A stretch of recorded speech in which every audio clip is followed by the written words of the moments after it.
Next, I told about I detailedly explained about what is zoning, what is subzoning, and the what is cordon line, how the cordon lines will be selected. I explained in detail, but in the zone, there should be some other point should be kept in a mind, kept in a view, that will be helpful for dividing the area into zones. So that are the first one is the zone should have the homogeneous land. The land should be it should be homogeneous. That should be very accurate. That should be associated with the trip making behavior.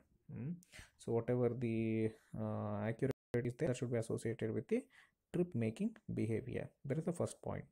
Second one is the whatever the changes in the land, that should be anticipated for the use, and that should be considered for the subdivision, for subdividing and subdivisions these study areas into zones. So these 2 points you have to keep it. And third one is whatever the yes area is being divided, that should be very advantageous, and whatever the divisions follow, that should be very adaptable for the other bodies, for anything like census, anything for censusing the child, and for their education level, their economical status. For all this, the data whatever it has been collected, that should be adaptable for other bodies also. Such facilities, the facilities of correlation of the data, interconnecting correlations of the data, should be made available. So that is the another one.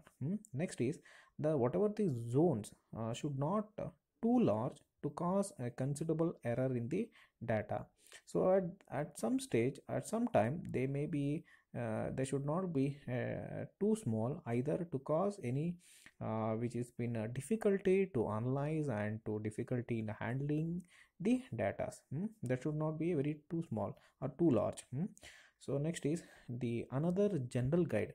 A population of 10,000 to 1,000 to 3,000 may be optimal for a smaller areas. For a population of 5,000 to 10,000 may be a optimum for a larger urban areas. So for a household residential areas, a zone may be accommodate roughly around 1,000 houses.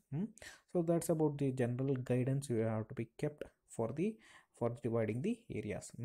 Next is the whatever the zones, that should be preferable have the high regular geometric form of easily determining the centroid, which representing the origin point and destination point. So consider this is the origin point and destination point.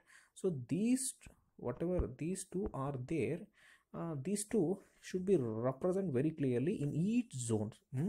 So this sectors, and another is whatever these sectors are there should represent the catchment of the trips and generated on the primary route.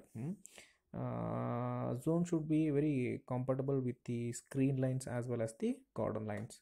So next I will tell you what is the screen lines. I told already about the cordon lines. There should be very relation between this screen lines and cordon lines, and whatever the boundaries should be there, that should be preferable by the watersheds, by the trip making. So watersheds we studied about in detail in the water resource engineering. So preferably the boundary should be set out for the watersheds for the trip making.